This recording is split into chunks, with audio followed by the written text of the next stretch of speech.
नमस्कार दोस्तों। स्वागत है आप सभी का इस नए वीडियो में। दोस्तों, हम सभी को अच्छे इंसान बनने की सीख मिलती है और हम यही सीखते हैं कि बुरे कर्म से बचें और दूसरों का सम्मान करें। लेकिन कई बार हम यह भूल जाते हैं कि कभी-कभी हमारी अच्छाई का गलत फायदा भी उठाया जा सकता है। अच्छा इंसान किसे पसंद नहीं आता।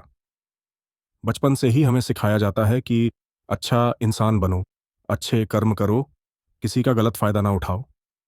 लेकिन यह सिखाया नहीं जाता कि जब हम पर कुछ लोगों द्वारा अन्याय किया जाता है तो हमें कैसे रहना चाहिए। जब हमारा गलत फायदा उठाया जा रहा हो, क्या तब भी अच्छे बने रहना और हमारा आत्मसम्मान खोना सही है? जब एक अच्छे इंसान का हक जबरदस्ती छीना जा रहा हो, क्या तब भी अच्छे बने रहना ठीक है? दोस्तों, अच्छा होना आजकल एक आदर्श माना जाता है। जैसे कि आपने अपने आसपास के लोगों को यह कहते सुना होगा कि देखो वह इंसान कितना ज्यादा अच्छा है, लेकिन हम इस बीच यह भूल जाते हैं कि अच्छे होने की भी एक सीमा होना जरूरी है। हमें यह याद रखना चाहिए कि हद से ज्यादा अच्छा होना भी अच्छा नहीं होता, और अगर हम यह भूल जाएंगे तो यह दुनिया हमें यह बार बार याद दिलाएगी और साबित करेगी कि हद से ज्यादा अच्छा होना भी अच्छा नहीं होता। अक्सर आपने यह देखा होगा कि जो जितना अच्छा होता है उसे उतना ही दुख मिलता है। पर ऐसा क्यों व्यक्ति हमेशा दूसरों की भावनाओं और जरूरतों को अपने आप से अधिक महत्वपूर्ण मानता है, और इसी कारण वह खुद को एक कठिन स्थिति में पाता है। अक्सर उसे ऐसा महसूस होता है कि आखिर क्यों उसके किए हुए अच्छे कामों को लोग नजरअंदाज करते हैं और उल्टा उसी का गलत फायदा उठाया जाता है। कभी ज्यादा काम करवाने से लेकर तो कभी उसे बिना कोई महत्व देकर नजरअंदाज करने तक किसी के लिए हम अच्छा करते हैं, तो वहीं से हमें दुख प्राप्त क्यों होता है? आमतौर पर जब कोई आदमी कभी क्रोध कर दे या दुखी होकर किसी को भला बुरा कह दे तो हम उसे बुरा समझने लगते हैं। ऐसा आपके साथ भी हुआ होगा कि आपने कभी ना कभी तंग होकर किसी को कुछ भला बुरा कह दिया होगा और सिर्फ उसी कारण आप लोगों के नजरों में बुरे माने जाने लगे। और जैसे कि कर्म और फल का नियम कहता है, बुरे कर्मों का परिणाम बुरा मिलेगा। आज तक आप यही समझते आए हैं कि सिर्फ बुरे कर्मों का फल बुरा होगा, लेकिन आज की इस कहानी के बाद आप यह समझ जाओगे कि अच्छा इंसान के साथ भी बुरा हो सकता है। जब वह हद से ज्यादा अच्छा बन जाए उस इंसान को दुख ही मिलेगा, उसका परिणाम भी बुरा ही हो सकता है। तो चलिए आज की इस बोध कहानी के द्वारा हम यह समझेंगे कि ऐसी स्थिति में हमें क्या करना चाहिए, और यह भी जान लेंगे कि ज्यादा अच्छा होना अच्छा है या बुरा। तो चलिए शुरू करते हैं। बहुत समय पहले की बात है। एक नगर में एक धनी सेठ रहता था जो बहुत दयालु था। इतना बड़ा व्यापार और बहुत सारा धन होने के बावजूद वह एक भोला और दान करने वाला इंसान था। वह हर किसी की मदद करता था। उसके मन में लोगों के प्रति प्यार और दया की भावना यह थी, वह किसी का भी दुख नहीं देख पाता था। उसके इतने दयालु और भोलेपन की वजह से उसके आसपास के लोग उसकी इसी बात को उसकी कमजोरी समझकर उसका फायदा उठाते थे। कुछ लोग उस सेठ के सामने झूठ मूठ का रोना रोकर उससे पैसे उधार ले जाते थे। सेठ अमीर तो था ही और ऊपर से दयालु भी।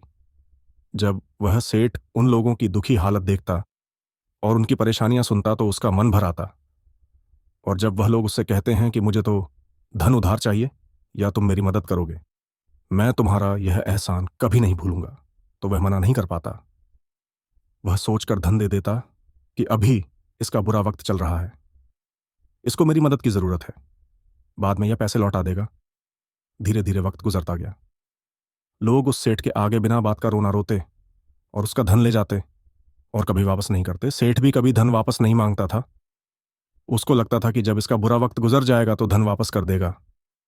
लेकिन कहते हैं ना कि हर सुबह के बाद रात होती है, हर सुख के बाद दुख आता है और दुख के बाद सुख आता है। ठीक उसी तरह उस सेठ के साथ भी हुआ। कुछ सालों बाद उसे पास धन कम होने की वजह से उसके व्यापार में माल भरने के पैसे कम होने लगे, और इसके वजह से उसके दुकान पर अब ग्राहक भी कम होने लगे, क्योंकि जो सामान उन ग्राहकों को चाहिए था वह सामान उस व्यापारी के पास खत्म होने लगा था, और उस सामान को लाने के लिए अब उसके पास इतना धन भी नहीं था। धीरे धीरे सेठ का धन समाप्त हो गया। एक समय था जब वह सेठ अपने नगर के अमीर लोगों में आता था, पर आज उसके पास पैसे नहीं थे। ऊपर से ढेर सारा कर्ज उसे बाजार से लेना पड़ा। उसे समझ नहीं आ रहा था कि वह क्या करे। उसने महात्मा बुद्ध के बड़े चर्चे सुन रखे थे। उसे यह पता था कि उसके बहुत मित्रों ने उनके पास जाकर अपने जीवन के लिए सही मार्गदर्शन लिए हैं, और वह जो ज्ञान देते हैं वह काफ़ी जिंदगियां सुधार चुका है। उसने निश्चय किया कि अब तथागत गौतम बुद्ध ही उनकी समस्या का हल बताएंगे। यही सोचकर वह अगले दिन गौतम बुद्ध से मिलने निकल पड़ता है। वहां जाकर बुद्ध को प्रणाम करते हैं। फिर सेठ गौतम बुद्ध से कहता है, मुझे मेरी समस्या का निवारण चाहिए। बुद्ध कहते हैं, पूछो, क्या पूछना है।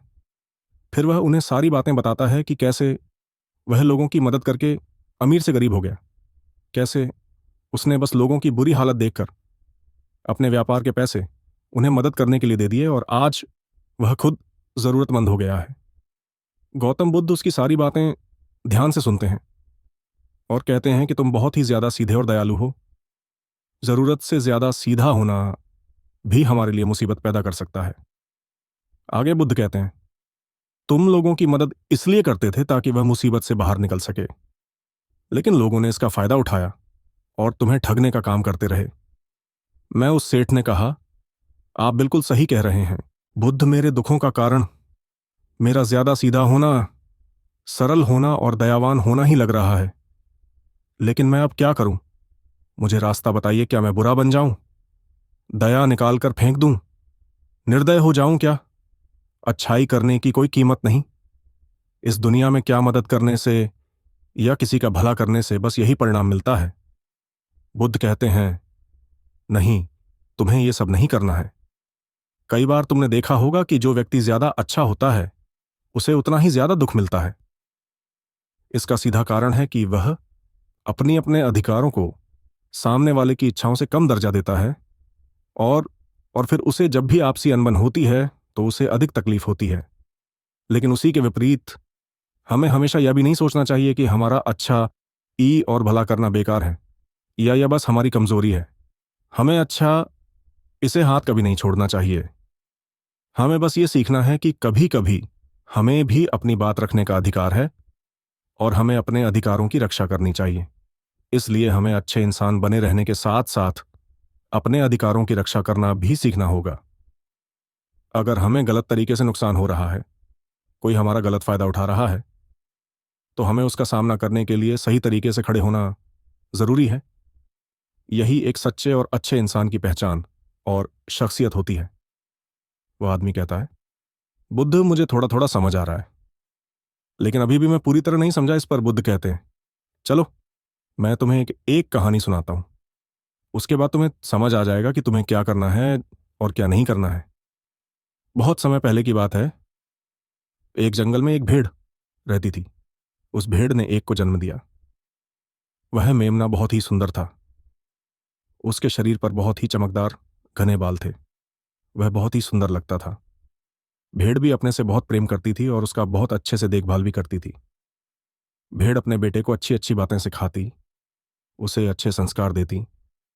उस भेड़ की इच्छा थी कि उसका बेटा बड़ा होकर खूब नाम रोशन करे, लेकिन भेड़ के ज्यादा लाड प्यार के कारण मेमना बिगड़ता जा रहा था।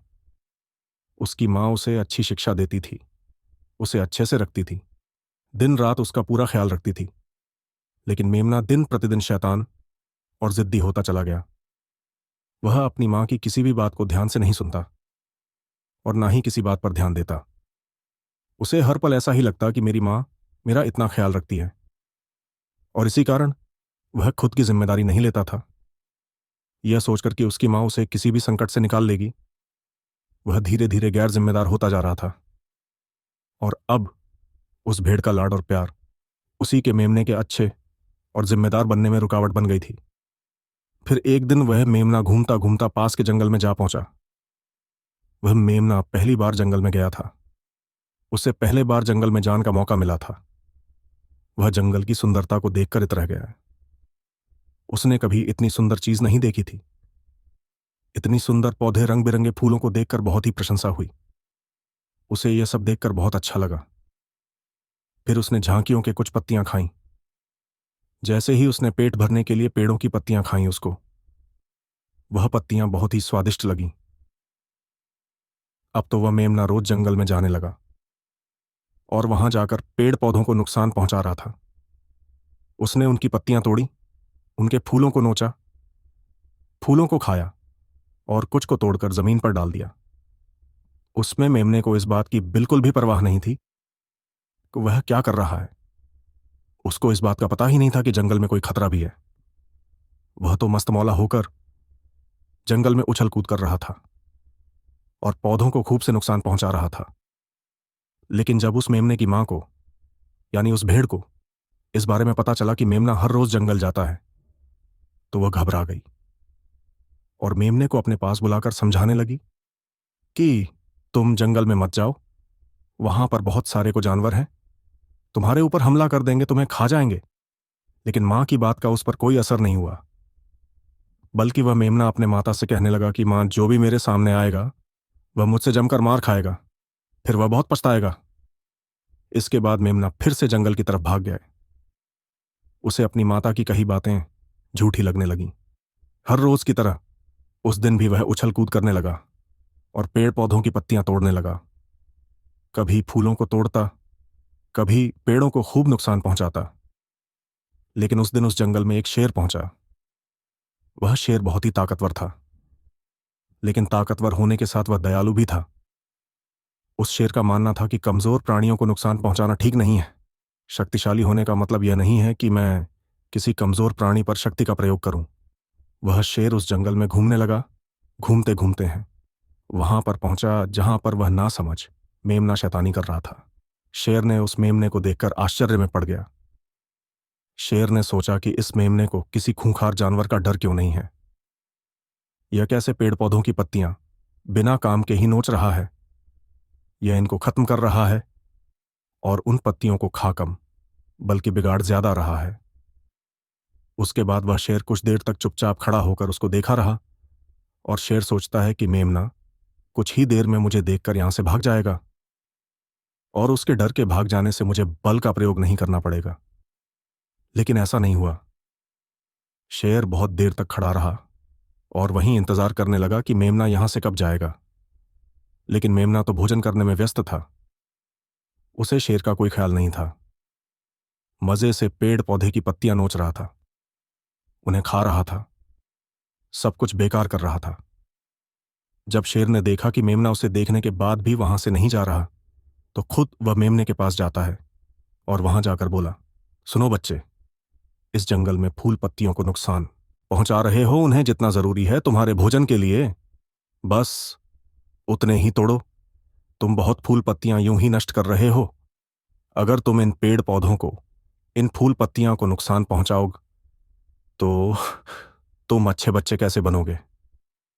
अच्छे बच्चे कभी भी इस तरह जंगल में आकर पेड़ पौधों को नुकसान नहीं पहुंचाने लगते हैं। तुम्हारी मां ने तुम्हें अच्छा बच्चा नहीं बनाया। शेर की बातें सुनकर वह घमंड से बोलता है, तुम्हें अच्छे बच्चे बने रहना है तुम बने रहो। मैं तो जैसा हूं वैसा ही ठीक हूं। मैं वैसे ही रहूंगा जैसे मुझे रहना है। शेर हैरान हो जाता है, लेकिन फिर शेरू से मेमने को बच्चा समझकर माफ कर देता है, क्योंकि शेर नहीं चाहता था उसे बच्चे पर हमला करना पड़े। तुम खतरनाक तो कहीं से नजर नहीं आते, चले जाओ यहां से। बड़े आए खतरनाक, तुम मेरा दिमाग ज्यादा खराब मत करो। चले जाओ यहां से, अपना रास्ता नाप लो और मुझे इन फूल पत्तियों को खाने दो। ये कहकर वह घमंडी मेमना पत्तियां खाता हुआ आगे चला गया और शेर उसे बस हैरानी से देखता रह गया। तभी वहां पास में ही झांकियों के पीछे एक लोमड़ी छुपी हुई थी। वह लोमड़ी शेर और मेमने की सारी बातें सुन रही थी। उस लोमड़ी को शेर राजा की इस तरह बेइज्जती बर्दाश्त नहीं हुई, तो वहां से झाड़ियों से निकलकर शेर के पास आ पहुंची और शेर के पास आकर बोली, क्षमा कीजिएगा महाराज, आप तो इस जंगल के महाराज हैं, इतने बलशाली हैं, आप चाहे तो इसमें को 2 मिनट में मजा छक सकते हैं और उसे आपका अपमान करने से रोक सकते थे। फिर आपने कुछ भी क्यों नहीं किया। इस पर शेर ने कहा, मैंने उस बच्चे का भला सोचा। मुझे ऐसे ही किसी बच्चे को अपनी ताकत का शिकार नहीं बनाना था।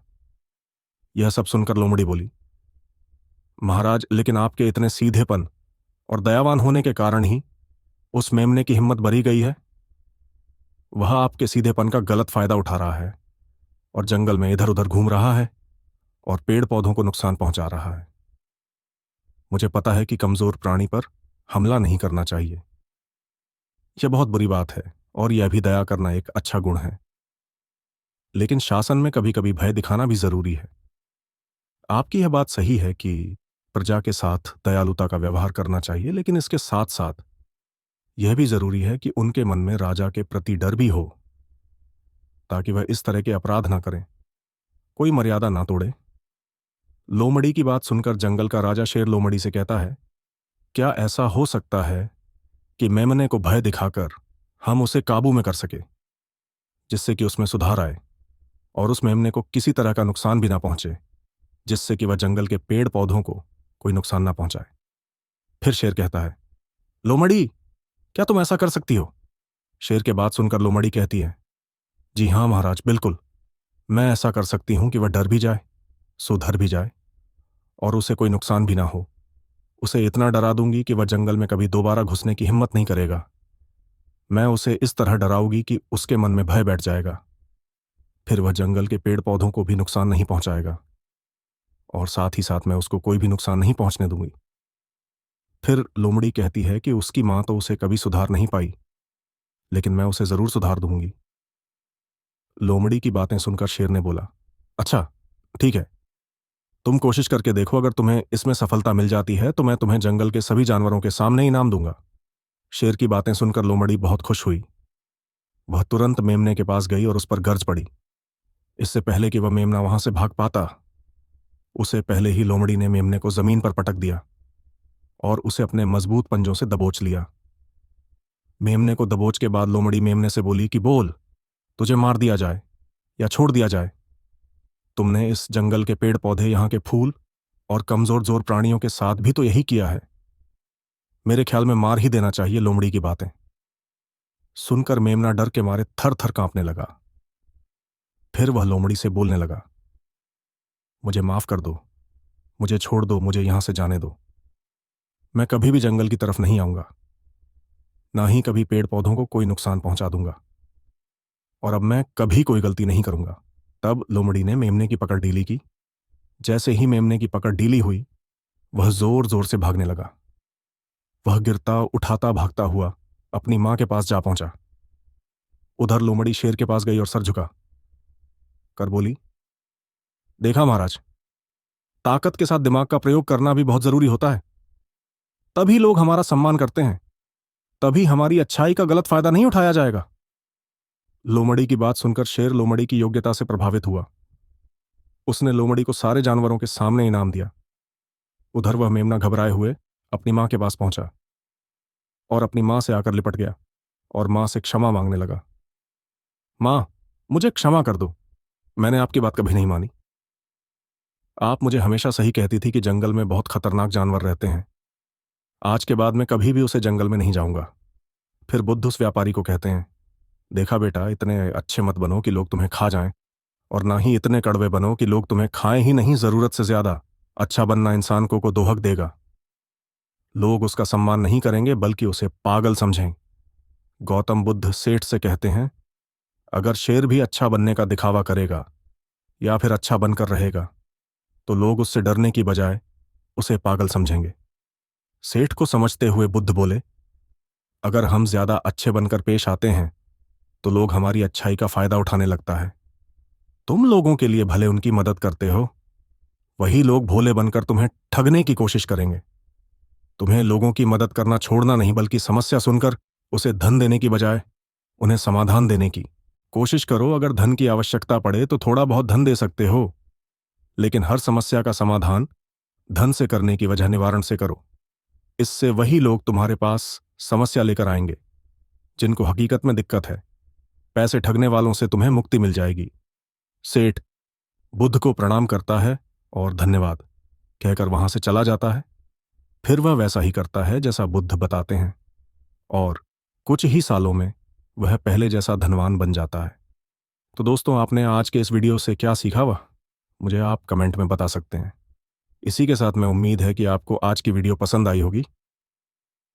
तो इस वीडियो को उस इंसान को शेयर करें जिससे यह कहानी सुनने की जरूरत है, और उसी के ठीक बाद चैनल को सब्सक्राइब करें। तो चलिए फिर मिलते हैं ऐसी एक और नई वीडियो में एक नए मैसेज के साथ के